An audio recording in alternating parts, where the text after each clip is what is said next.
Hello friends, তো আজকে আমি আপনাদেরকে দেখাবো যে এই শীতকালেও দেখুন আমার সমস্ত জবা গাছে কি সুন্দর করে ফুল ফুটেছে এবং গাছের চেহারাও কিন্তু অনেকটাই ভালো আছে। এখনও সেইভাবে কিন্তু গাছ খারাপ হয়ে যায়নি। এই সময় কিন্তু জবা গাছ অনেক সময় ডরমেন্সিতে চলে যায়, মানে আস্তে আস্তে আমারটাও যাবে, এটা বলবো না যে যাবে না, কিন্তু এখনও পর্যন্ত কিন্তু ফুল দিয়ে যাচ্ছে। তার কারণ হচ্ছে মাঝে মাঝে আমি খাবার এখনও দিয়ে যাচ্ছি। যখন দেখবো যে খাবার দেওয়ার আর প্রয়োজন নেই তখন কিন্তু আর খাবার দেবো না। আর এত সুন্দর সুন্দর জবা ফুল পেতে আপনাদের কিন্তু এই রোদটা ভীষণভাবে দরকার জবা গাছের জন্য। জবা গাছকে ভীষণভাবে রোদে রেখে দেবেন। রোদে রাখলে কি হবে, আপনাদের কিন্তু কন্টিনিউ এখনও ফুল দিয়ে যাবে। এখনও আরও 1 মাস কিন্তু জবা গাছ থেকে ফুল পেতে পারবেন। আর দেখুন কি সুন্দর সুন্দর পুনে ভ্যারাইটির জবা একসাথে ফুটলে কি সমস্ত ফুলগুলো একসাথে দেখানো যায়। তাই আজকে অনেকগুলো ফুল ফুটেছে একসাথে, তাই দেখাচ্ছি। দেখুন ফুলগুলো সবে সবে খুলছে, মানে এখন কিন্তু ভোরবেলা, এখনও কিন্তু রোদ ওঠেনি। রোদটা উঠলে এই ফুলের সাইজগুলো অনেকটা বড় হয়ে যাবে, তখন কিন্তু আরও দেখতে ভালো লাগবে। দেখুন কি ভালো লাগছে, ছোট্ট ছোট গাছ কিন্তু বড় বড় ফুল হয়েছে। খুব সুন্দর কালারগুলো, এইরকম কালার দেখে দেখে দেখুন আলাদা আলাদা কালার, একটাও কিন্তু সেম কালার আমার হয়ে যায়নি, সবই আলাদা আলাদা কালার। আর এই হলুদ ফুলটার তো কোনো তুলনাই নেই, মানে যে কত যে ফুল ফুটেছে এই সিজনে তার বলার নেই। আপনাদের তো কন্টিনিউ আমি অনেকবার দেখিয়েছি এই ফুলগুলো।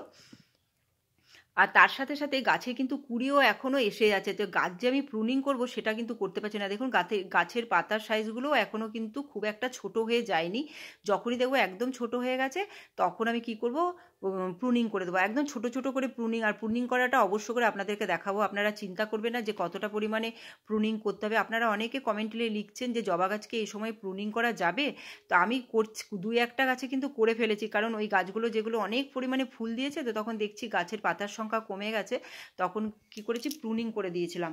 তো আমার দেখানো হয়নি, কিন্তু আমি যখন একটা ভিডিও করব যেটা আপনাদেরকে প্রুনিং করে দেখাবো, তো আমি সেটাই বলতে চাইছি। যখন দেখবেন গাছের অবস্থাটা দেখলেও আপনারা বুঝতে পারবেন যে গাছের পাতাগুলো কেমন হয়ে গেছে, ডালগুলো কেমন যেন হয়ে গেছে, তখন কি করবেন আপনারা কেটে দেবেন, প্রুনিং করে দেবেন।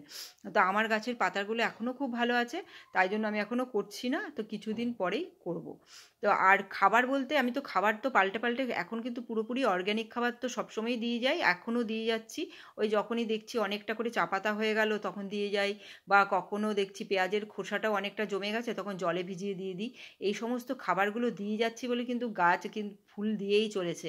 তো বুঝতেই পারছেন এই ঘরোয়া খাবারগুলোতেও কতটা গুণ আছে, যে আপনারা অনেকে কিন্তু সেটাকে, মানে যারা আর কি জানেন না বলছি, তাদের কথা বলছি, তারা কিন্তু এই সমস্ত জিনিসগুলো ফেলে দেন। এগুলো ফেলে দেবেন না, এগুলো জবা গাছের জন্য ভীষণভাবে দরকার।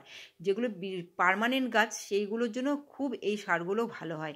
এই যে কুড়িগুলো দেখাচ্ছি পরপর, প্রত্যেকটা গাছে এখনও পর্যন্ত কুড়ি আছে। দেখুন ছোট বড় না মাঝারি অনেক রকমের কুড়ি আছে।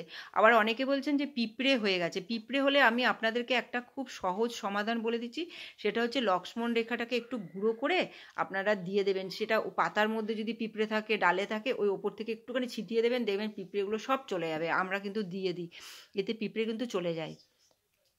আর এখানে দেখুন এটা এটা কিন্তু দেশি জবা, এই দেশি জবাটাও আজকে ফুটবে, কি সুন্দর লাগছে। আর যখন এটা ফুটবে, এই কালারটা এত সুন্দর না, গোলাপি রঙের, দারুণ দেখতে লাগে। একসাথে হলে তো সবই ভালো লাগবে। তো পুনে ভ্যারাইটির পাশে দেশি জবাও ফুটবে, তো দেখতে খুবই সুন্দর লাগছে।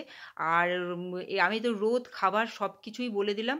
আর জলটাও তাই রেগুলার, এখন কিন্তু জল ভীষণ তাড়াতাড়ি জল শুকিয়ে যাচ্ছে গাছের, তাই জন্য জল কিন্তু শীতকাল বলে যে জল দিতে হবে না, প্রত্যেক দিন আমাকে জল দিতে হয়। গরমকালে তো 2বার করে আমরা জল দিই, কিন্তু শীতকালেও এখনও 1বার করে আমরা জল দিচ্ছি। দেখুন এই জায়গাটা একটু ভেজা ভেজা দেখতে পাচ্ছেন তো, এই টবের জলগুলো আগের থেকেই পড়েছে। আমরা বিকেলবেলা জল দিই, এই জবা গাছে আমরা বিকেলবেলায় জল দিই, তাই জন্য এই জলটা কিন্তু রেগুলার দিতে হবে। আজকে যে খাবারটা দিচ্ছি সেটা ভীষণ ভালো খাবার জবা গাছের জন্য, সেটা হচ্ছে হিউমিক অ্যাসিড।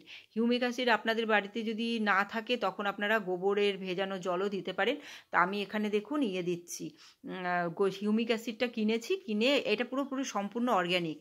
1 চিমটি, মানে চামচের একটা কোনায় খেলে একটা চিমটি দিয়ে সেই জলটা, দেখতে পাচ্ছেন কতটা কালো হয়ে গেল, এরকম কালো বা ব্রাউন কালার হয়ে যাবে, সেই জলটা দেবেন। বেশি পরিমাণে দিতে যাবেন না, তবে কিন্তু মানে আন্দাজ বুঝতে পারবেন না, তখন খারাপ হয়ে যাবে। দেখুন কতটা পাতলা আমি দেখাচ্ছি, দেখুন রঙটা। তো এইভাবে আমি কি করছি, প্রত্যেকটা গাছের মধ্যে 1 মগ করে, হাফ মগ করে দিয়ে দিচ্ছি, যেরকম যেরকম আর কি গাছ সেরকমভাবে দিয়ে দেবো। তো আপনারা দিয়ে দিন, দেখবেন আপনাদের গাছও কিন্তু খুব ভালো থাকবে। ফুল হচ্ছে না বা প্রুনিং করে দিচ্ছি তখন যে গাছকে যত্ন করব না সেটা কিন্তু ভুলেও করবেন না, তবে পরের নেক্সট ইয়ারে আর ফুল পাবেন না।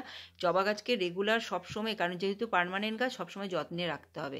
এই সমস্ত জিনিসগুলো খেয়াল করুন, দেখবেন জবা গাছটা খুব ভালো হবে। তা আমার ফুলগুলো কেমন লাগলো আপনারা অবশ্য করে আমাকে জানাবেন। আর আপনারা ভিডিওটা দেখবেন, ভিডিওটা ভালো লাগলে লাইক শেয়ার করবেন, অবশ্য করে কমেন্ট করবেন। কমেন্ট তো প্রচুর পাচ্ছি, কিন্তু সব কমেন্টের উত্তর আমি লিখে দিতে পারছি না, কিন্তু বেশিরভাগটা বলে বলে দিচ্ছি। যে আমি যে এই যে এক একটা ভিডিও করি, এই এক একটা ভিডিওর মধ্যে আমি কি করি, এরকম বলতে থাকি। এই বলাটাই মধ্যেই কিন্তু আপনারা ভিডিওটা দেখলেই কি করবেন, এই যে যেমন এই গাছটা দেখুন, এই গাছটার কত পাতা হলুদ হয়ে গেছে, এখনও ফুল দিয়ে যাচ্ছে। তো এই গাছটাকে আমি কিছুদিনের মধ্যে প্রুনিং করব। কিন্তু পাতার সাইজগুলো দেখুন কত বড় আর কত কুড়ি আছে, তাই জন্য কাটতে মায়া লাগছে। ঠিক এই অবস্থাটা কিন্তু জবা গাছের হতে থাকে, যখন পাতাগুলো হলদে হলদে যাবে ঠিক সেই সময়টাই কিন্তু বেছে নিতে হয় প্রুনিং করার জন্য। আর আমি কি করলাম দেখলুন, বাদ বাকি সমস্ত গাছগুলোতেই দিয়ে দিলাম। তো এই পাশে তো জবা গাছগুলো আপনাদেরকে দেখালাম, ওই পাশেও কিন্তু প্রত্যেকটা গাছেই ফুল ফুটেছে, একটা হোক দুটো হোক। তো আজকে আমার জবা গাছের মানে সেরা ফুল মনে হয় ফুটেছে, খুব সুন্দর লাগছে। এই শীতকালেও যে এত ফুল পাবো আমি সেটা নিজেও ভাবিনি। তো সকালবেলা উঠে দেখছি বা দারুণ লাগছে, ফুলগুলো ফুটেছে, তাই আপনাদেরকে ভিডিও করে দেখালাম আর কিছু কিছু মানে টিপসও বলে দিলাম। তো এখানে শেষ করছি।